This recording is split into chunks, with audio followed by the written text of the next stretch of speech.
end of the day, he didn't care. And he could have cared less. Questions in a year-long murder investigation are answered. He's a bad guy. The Pinellas County Sheriff says 16-year-old Meaghan Cooper died of a fentanyl overdose last November in Clearwater. He says Robert Gullo gave her the drugs. Detectives say on November 18th, Gullo sent Cooper a DM asking Cooper to do cocaine and have sex. Gullo picked her up that night and they went to his home. Detectives say Cooper was already a cocaine user, but Gullo didn't give her cocaine. He gave her a deadly amount of fentanyl, 4 times the lethal amount. The drugs for him were the means to get the sex. Detectives say Gullo left his home and dumped Cooper's body out here, behind the Countryside Recreation Center. They were able to figure that out because of a GPS ankle monitor he was wearing. Fentanyl is a bad drug, and unfortunately we see this time and time again. And I'm very thankful under these circumstances we're able to hold him accountable for it. A grand jury indicted Gullo Friday. He's already in the Florida Department of Corrections serving 40 months for having sex with a 14-year-old girl in Hernando County. He was out on bond last year waiting for his trial at the time of the murder. I hope and expect that he'll never see the light of day again, and he'll get convicted of this first-degree murder charge, and he'll get sentenced to life in prison. For Cooper's family, closure. I think that they're relieved that somebody's being held accountable for this, and they now know what happened to her. Bob Gualtieri, and we're here this afternoon to talk about a homicide that happened about a year ago. The Pinellas County Sheriff's Office responded to a report of a deceased person in the grassy area along the Duke Energy power easement, which runs north off of State Road 580, kind of in that area north of Countryside Mall, and it would be to the area to the west of Countryside Boulevard. Detectives identified the deceased person who was found along the Duke Energy power lines, that power easement in there, as 16-year-old Meaghan Cooper. Meaghan's body appeared to have been dumped in the field, and it appeared that she had been there for a couple of hours at the time that she was found. Meaghan lived at 31 Clearwater and was a freshman at Countryside High School. Detectives from our robbery homicide unit and the medical examiner's office determined that Meaghan died from a drug overdose. The autopsy also revealed that Meaghan had recently had sexual intercourse, but there was no indication of a struggle. Toxicology tests as a result of the autopsy revealed that Meaghan died from an overdose of fentanyl. Unfortunately, as we know all too well, fentanyl deaths are too common these days, and most people, I think, by now, hopefully, are aware of how dangerous fentanyl is. Now, fentanyl is dangerous, period. End of story, end of day. It is an absolutely dangerous drug that kills people. But one of the greatest challenges and one of the greatest dangers with fentanyl is when people take it without knowing they're actually taking fentanyl, because it is so potent and because it is so lethal in very small doses. Now we see this, unfortunately, we see this time and time again. People who are addicted to drugs like heroin and cocaine, which are white powder substances, ingesting the drugs only to learn it was fentanyl or a combination of fentanyl and their drug of choice, heroin or cocaine, because it's all mixed in, and not solely their less lethal drug like heroin or cocaine. So what happens is that people think they're taking one drug, cocaine, heroin, whatever it is. And in some cases we see this, we've seen it in the past where you take non-narcotic drugs like Xanax and others, but it's got fentanyl mixed into it and people don't know. And because all it requires is such a small amount, they take it and they're overdosing, and in some cases dead because of it. In this case, and think about this, and what I'm going to tell you here is that it's astonishing that the toxicology showed that Meaghan Cooper had 26 nanograms per milliliter of fentanyl in her system. According to toxicologists, someone is dead, okay, rock hard dead, and can't recover once they have 7 nanograms of fentanyl per milliliter in their system. So that means that Meaghan had almost 4 times the amount of fentanyl in her body that was necessary to kill her, where there is absolutely no point of return. So detectives from our robbery homicide unit have been diligently working on this case for the past year to determine who gave Meaghan Cooper such a deadly amount of fentanyl, and by doing so, killed her. We knew that there was no way that Meaghan knowingly took such a deadly amount of fentanyl. Unfortunately and sadly, Meaghan used cocaine, but there was no indication that she used fentanyl. So this did appear to be one of those cases that I was talking about, where someone addicted to one drug, in this case cocaine, was given a drug they thought was their drug of choice, the cocaine, and when they consumed it, it killed them, because heroin and cocaine are two very different drugs, and they have to be used very differently. You can use cocaine in greater amounts than you can fentanyl, and when you take greater amounts of fentanyl, you end up with a situation where you're dead.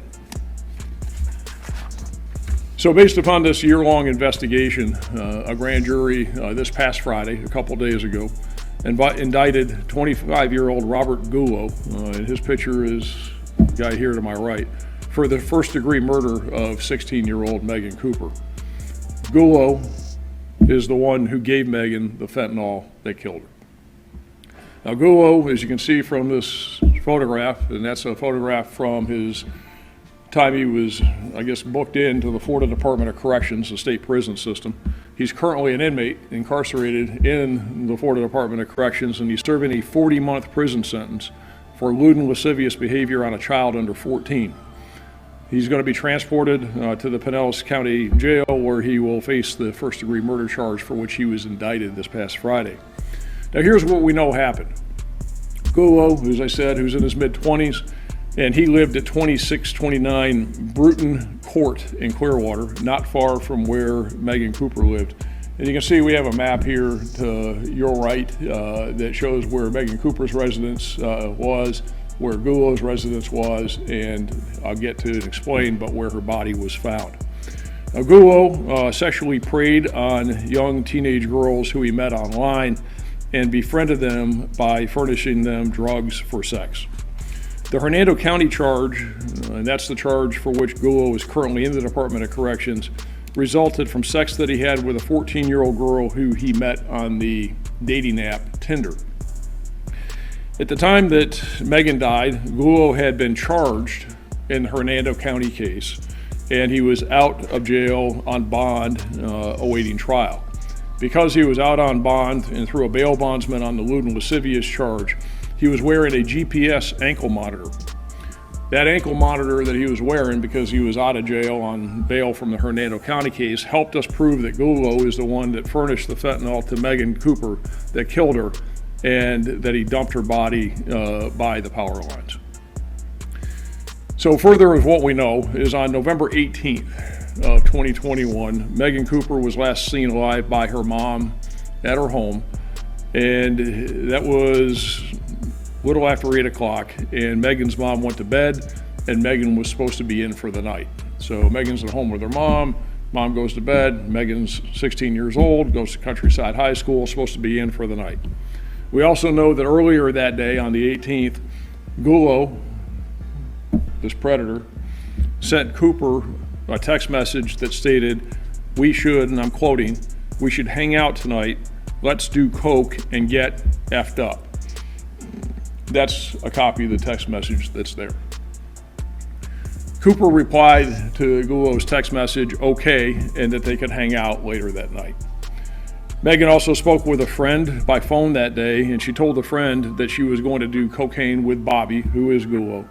And earlier that same day, in addition to sending Meaghan Cooper the text, Gullo sent, in essence, the same text to a different young girl, a 15-year-old girl. And he told this 15-year-old girl, quote, "We should hang out today, let's do coke and get effed up." Now this 15-year-old girl decided not to meet with Gullo, and at that time rejected his advance. So during the day on the 18th of November of last year, Gullo and Cooper texted back and forth several times about how good the cocaine was that they were going to use that night, and they discussed having sex. Now, as I said, Gullo is a predator who was preying on as many young teenage girls as he could. And Gullo made arrangements to pick Cooper up again after her mom went to bed, and he actually did pick her up from her home at about 9:20 p.m. on November 18th. And we know this from a variety of sources of information, not the least of which is that GPS ankle monitor that Gullo was wearing. And again, he was wearing that because he was out on bond from the Hernando County lewd and lascivious case. So after he picked up Cooper, Gullo and Cooper arrived back at Gullo's house at about 9:30 p.m. The ankle monitor shows that Gullo stayed at his house all night. And at about 11:32, so they get to Gullo's house at about, about 9:30. About 11:32 on the 18th, Cooper texted a friend and stated, quote, "I just did so much coke and it feels so good." So Meaghan Cooper, 16-year-old girl, is at 25-year-old Gullo's house. They texted all day about getting, quote, effed up and using cocaine and having sex. Mom goes to bed. Meaghan gets picked up by Gullo, goes to his house, and then she texts her friend that says she just did so much coke and how good that it feels. So 5 minutes later, so this text goes out at 11:32 p.m. 5 minutes later at 11:37 p.m., Cooper, and this is again after she had said that she had just used so much coke, Gullo texted that same 15-year-old that he had texted earlier in the day that he also wanted to hook up with. He texts her and he says, "I need you, it's an emergency." We know from the GPS monitor and other sources of information that Gullo remained at his house until about 6 o'clock a.m. the next morning, which would have been on the 19th. The GPS monitor shows that at about 6 a.m., Gullo traveled from his home to the power lines exactly where Meaghan's body was found, and then immediately traveled back home. So you can see again on the map, he went from his home to the power lines, dumped her body, and went right back home. Now remember, Gullo texted the other girl at 11:37 the night before and said that she had ingested the cocaine and that he had an emergency. So what it appears is that Gullo kept Cooper's deceased body in his home all night before taking her to the field at 6 o'clock in the morning. As I said earlier, DNA evidence from the autopsy also establishes that Gullo had sexual intercourse with Meaghan. We interviewed Gullo early on in the investigation. He admitted knowing Meaghan Cooper, but he denied seeing her or communicating with her at all on November 18th or November 19th. And in fact, he said that he had not talked with her in over a week. Now, the fact that a guy like this, a predator who's preying on these young girls, is a liar, that's not surprising. But the next thing I'm going to tell you isn't only surprising, it's appalling. And if nothing else, hands down shows what a predator and a sick guy this person is. So on the 18th, Meaghan dies at Gullo's house. He keeps her body there all night, takes her to the power lines the next day. And remember, this is a guy that gave a 16-year-old girl fentanyl that was 4 times the strength that would kill someone. And he in fact killed her. He had sex with her. Somewhere in the middle of all that, as I said, he kept her body at his house all night. He dumped the 16-year-old in the field. And Gullo, within hours of dumping her body in the field, was back on his phone, texting that same 15-year-old who he had texted the day before, who rebuffed his request to meet, the same one he texted that night when Meaghan died and he said he had an emergency. He's texting her again within hours the next morning, asking her to meet with him for sex and drugs. So in sum, you had Gullo had just killed one teenage girl with the fentanyl, and with hours was again trying to induce this other 15-year-old to meet with him so he could give her the same drugs that killed Meaghan and have sex with her. So the grand jury on Friday, as I said, indicted Gullo on charges of first-degree murder and unlawful sex with a minor. Meaghan Cooper thought that she was using cocaine, but as we know, the toxicology showed that she had absolutely no cocaine in her system whatsoever. This is another situation where somebody is thinking they're using one drug. It was in fact another drug, and it was a very, very toxic amount of that drug. So to everyone out there, number one, don't use drugs. If you're addicted, there are resources out there to help you. But I know it's easier said than done to beat addiction. Addiction is a terrible problem that people have. So it's against this backdrop, especially to the young people who are easily preyed on by older people. Don't take drugs from someone like this. You have no idea what's in it. And in the case of Meaghan Cooper, at this guy's hands, it will literally kill you. So this is a sad situation. It's a sad case. Thanks to a lot of hard work by members of our robbery homicide unit detectives over the last year, we've been able to hold Gullo responsible for this, bring justice to Meaghan and to her family.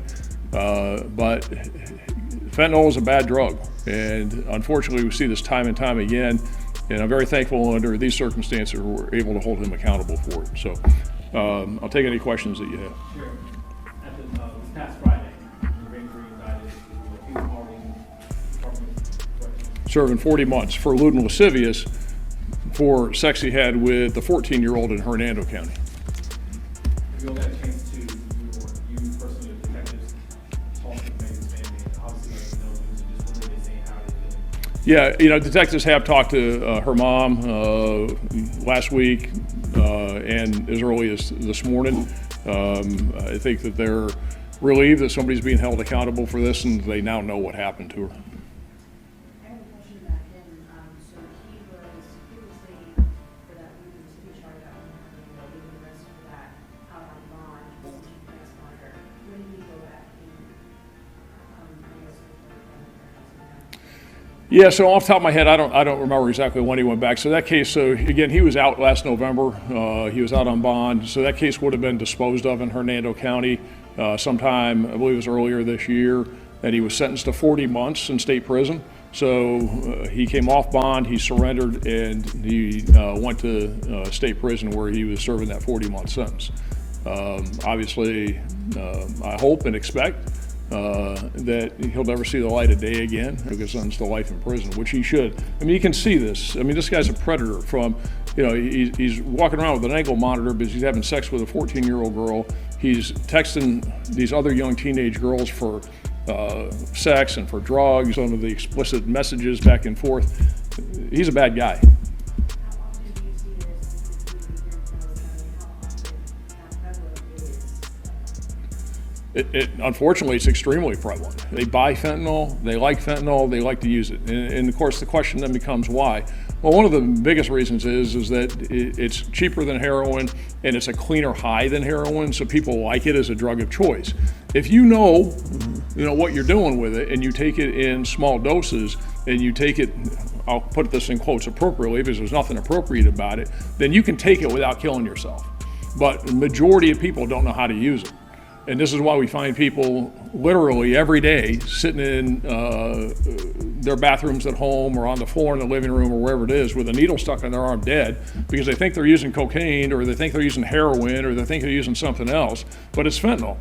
And this is where you see in some of the poly drug labs in Mexico and other places where they're producing these drugs, where you've got multiple drugs, including fentanyl, and this is where it ends up in some of the pills like Xanax, and it ends up mixed in with some of the other drugs, and then people don't know what they have.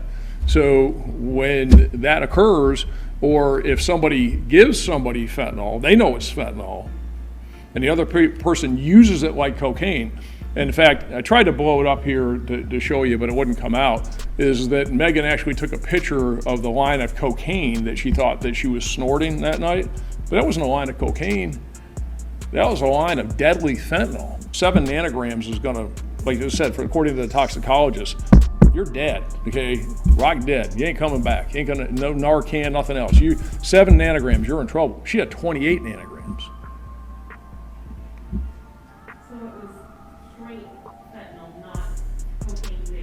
Absolutely, and that is unusual. Usually what we see in these cases is you'll see a mix of drugs, but she had absolutely no cocaine in her system. That poor girl and then she did it and she got, texted her friend and said, oh, this cocaine is good. Well, it wasn't cocaine she was taking, it was fentanyl. Can you talk a little bit about what the sexual predatory aspect of this case is, and what your message to parents are at this point, who their kids are talking to? Yeah, you talk to your kids, make sure that they're aware. I mean, this guy's a sexual predator, and the drugs for him were the means to get the sex. And you can see this, throughout his communications. Look at the Hernando County case. You can see that what he was doing, and these are all young girls. So he's 25 years old, and all these girls are 14, 15, 16. They're vulnerable, easily influenced. And, unfortunately, equally as sad is that, they become drug users, they're addicts, and, they need help. And that's why I say, what I say to them is that I understand it's hard. I understand what addiction is and the medical condition that it is, and it's very, very tough. But there is help out there. You need to ask for it. There are people there that really care and want to help you out. But if you can't get there, don't be taking drugs from people that you have no idea what it is, because it will kill you.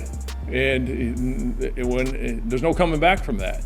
So it's a very dangerous situation when you take drugs from somebody and they're telling you it's one thing, but you have no idea.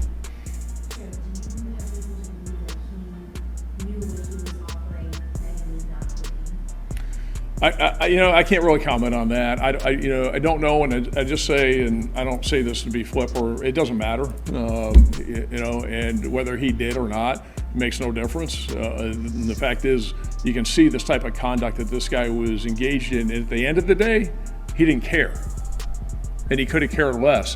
And I've seen a lot over the years, but you take a guy that takes this 16-year-old girl to his house, gives her what he says is cocaine, gets her high so he can do things to her like he's commenting about on there, and she dies. He keeps her in his house.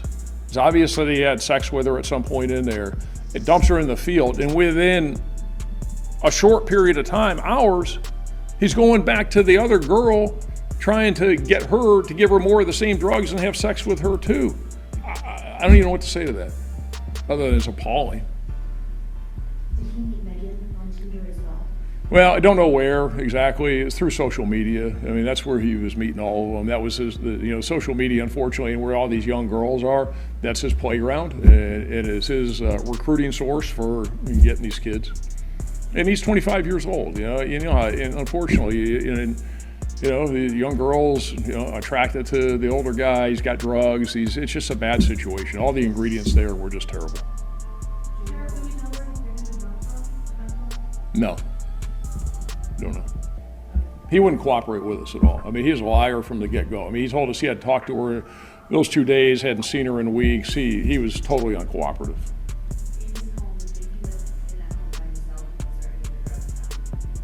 So we just put this case together. So he's been in prison since we've been able to put the case together. So we have not conducted a search or executed a search warrant at the home. So we haven't seized any of the drugs. He lived at that home with his father. So we lived in the home with. 16-year-old girl dead in Clearwater. A 25-year-old man will now face charges for her death.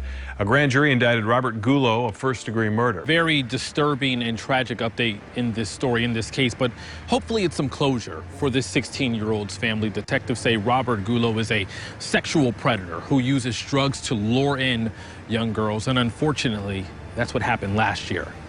Detectives say Gullo was also messaging another 15-year-old girl to do the same exact thing before and after Cooper's death. We went by her family's home today. Nobody answered the door.